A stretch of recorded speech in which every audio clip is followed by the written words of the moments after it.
Hello everyone, welcome to my YouTube channel. EVS की ये 6th class है। इसमें हम क्लास 5th के ही कुछ चैप्टर्स बच रहे हैं, बस वो कंप्लीट करेंगे। देन फिर हम क्वेश्चंस की प्रैक्टिस करेंगे। अब जो चैप्टर है वो है ख़त्म हो जाए तो। इसमें क्या है, इसमें हमें जो कच्चा तेल है उसके बारे में बताया गया है कि कच्चे तेल से हमें क्या क्या प्राप्त होता है। जैसे कैरोसिन हो गया, डीजल हो गया, तो ये हमें कैसे मिलता है, तो इसके बारे में इस पूरी इन्फॉर्मेशन है इस चैप्टर में। पूरा हम एनसीईआरटी बेस्ड पढ़ रहे हैं और सीटेट में एनसीईआरटी ही बेस्ड आता है सारा पेपर, आपको पता है। तो ये नोट्स आपके लिए बहुत हेल्पफुल रहेंगे। अब ये जो चैप्टर है इसमें हमें कच्चे तेल के बारे में पूरी इन्फॉर्मेशन दी गई है। जैसे अड़ालज की बावड़ी, कहाँ की अड़ालज की बावड़ी कहाँ है? अहमदाबाद से लगभग 18 किलोमीटर दूर है। कच्चा तेल गहरे रंग का, गाढ़ा और बदबूदार होता है। पहला पॉइंट तो यही है कि कच्चा तेल कैसा होता है, गहरे रंग का, गाढ़ा और बदबूदार होता है।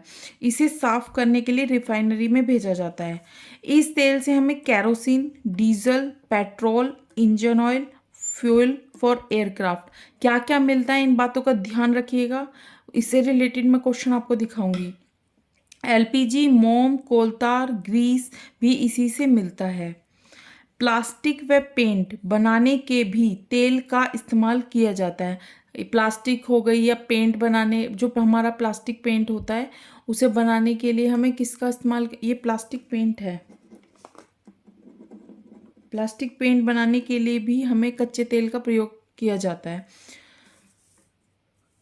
अब हमारा नेक्स्ट चैप्टर है बसेरा ऊंचाई पर। इसमें क्या है, इसमें आपको लद्दाख और जम्मू कश्मीर के घरों के बारे में इंफॉर्मेशन दी गई है। वहाँ कौन कौन सी जनजाति रहती थी, लोग कैसे रहते थे, इन सब की इंफॉर्मेशन दी गई है इस चैप्टर में। तो इसमें लोनर एक टर्म है जिसे का मतलब है अकेला रहने वाला। लेह लद्दाख सूखा, समतल और ठंडा रेगिस्तान है। हमें पता है वहाँ बहुत ठंडा, एक तरह से रेगिस्तान है। लद्दाख में बहुत कम बारिश होती है। बर्फ से ढके पहाड़ और सूखा ठंडा मैदान है।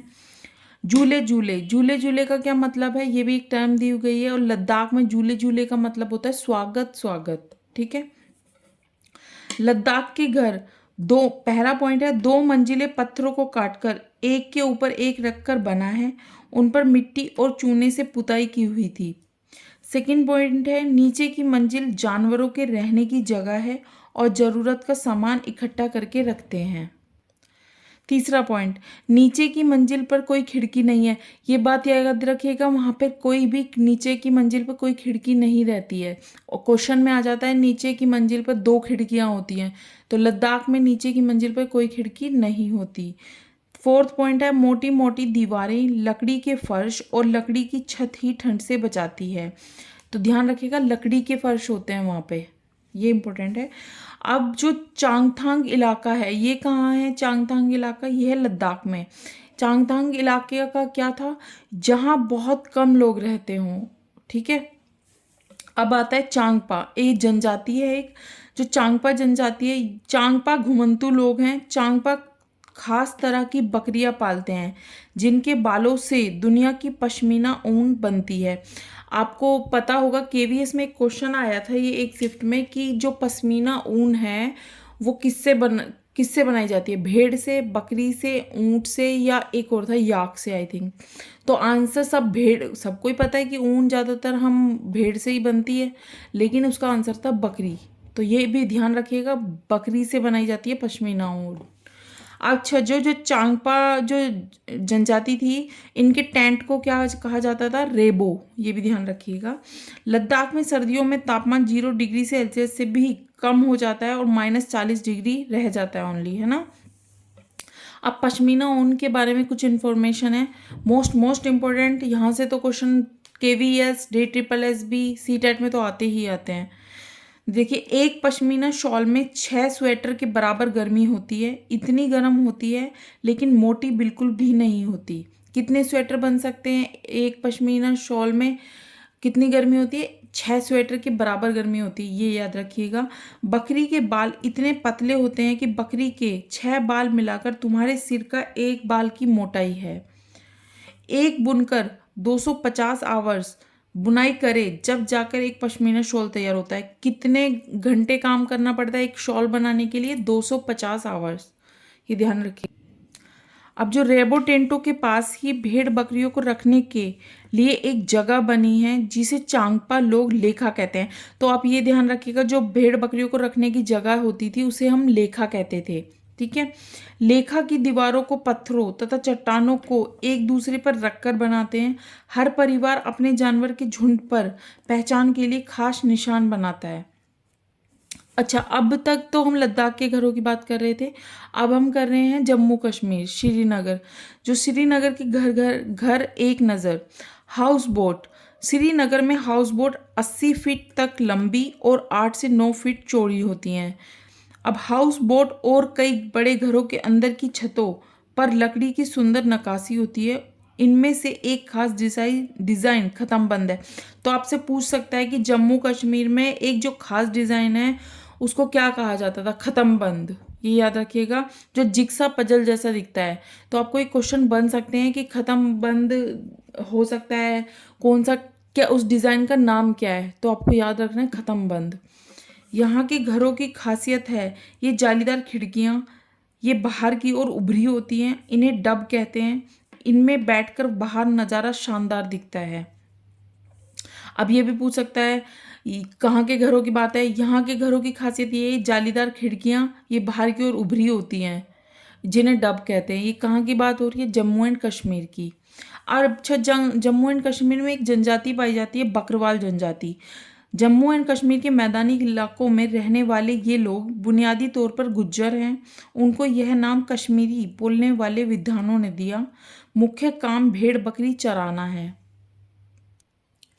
अब भारत के अलावा पाकिस्तान एंड अफगानिस्तान में गुज्जर बकरवाल की कुल आबादी लगभग 12 लाख है। अब नेक्स्ट जो चैप्टर है वो है जब धरती कांपी। इसमें आपको भूकंप और ज्वालामुखी विस्फोट के बारे में बताया गया है। तो दो टर्म बहुत इंपॉर्टेंट लगी, और तो चैप्टर में कुछ था नहीं।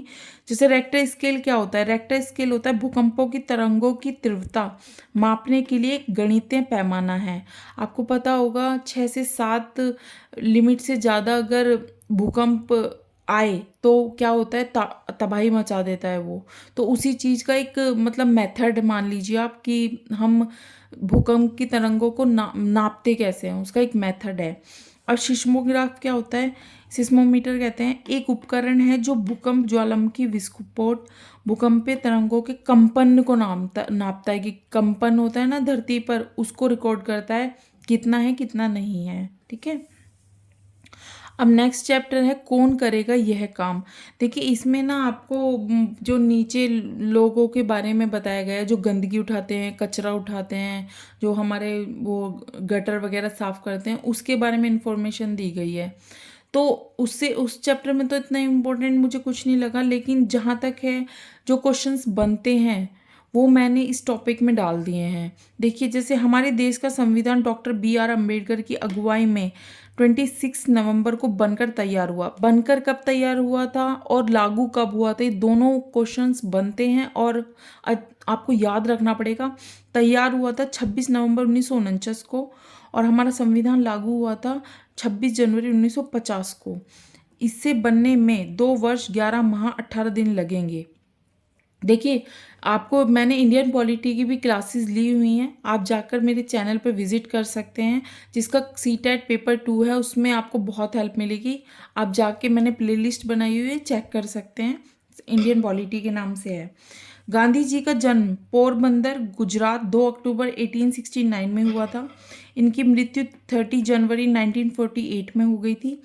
इनकी आत्मकथा है सत्य के प्रयोग, एक्सपेरिमेंट विद ट्रूथ। इनकी पुस्तकें भी याद रखिएगा, पूछते हैं गांधी जी की। हिंद स्वराज, दक्षिण अफ्रीका के सत्याग्रह का इतिहास, और इनकी पत्रिकाएं तो मोस्ट इम्पोर्टेंट हैं, जैसे कि हरिजन हो गई, इंडियन ओपिनियन हो गई, यंग इंडिया हो गई। और एक आपको दिया हुआ था न्यू इंडिया। ये क्वेश्चन आया था कि गांधी जी की पत्रिकाएं इनमें से कौन सी नहीं है। ये तीनों दी हुई थी, एक न्यू इंडिया दे दी थी जिसमें बहुत कंफ्यूज रहते हैं, तो आप ध्यान रखिएगा ये 3 तो गांधी जी की है। जो न्यू इंडिया थी वो एनी बेसेंट ने लिखी थी। ठीक है, तो इस बात का ध्यान रखिएगा। अच्छा, एक क्वेश्चन मैं आपको दे रही हूँ, आप इसका आंसर दीजिएगा कमेंट बॉक्स में, वरना मैं कल इसका आंसर आपको बताऊंगी। जैसे एक दोहा है, वैष्णव जन तो तेड़े कहिए जे पीड़ पराए जाड़े रे, पर दुखे अपमान सहे जे मन अभिमान ना आड़े रे। ये जो दोहा है किसके द्वारा लिखा गया है, आप मुझे कमेंट बॉक्स में ज़रूर लिखिएगा।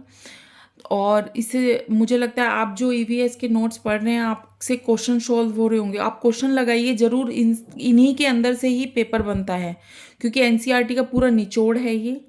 और आपको बहुत हेल्प हो रही होगी नोट से, I think. Thank you so much. अगर आपको वीडियो अच्छी लग रही हो तो प्लीज़ लाइक कीजिएगा, सब्सक्राइब कीजिएगा और शेयर कीजिए जितना हो सके, ताकि ऐसी वीडियोस मैं और बनाऊं आगे और आपको हेल्प मिलती रहे। इंडियन पॉलिटी के लिए आप मेरे चैनल पे विजिट करिए, ताकि आपका जो सीटेट पेपर 2 है वो भी क्लियर हो सके। सब्सक्राइब करने के लिए thank you so much. Take care, bye bye.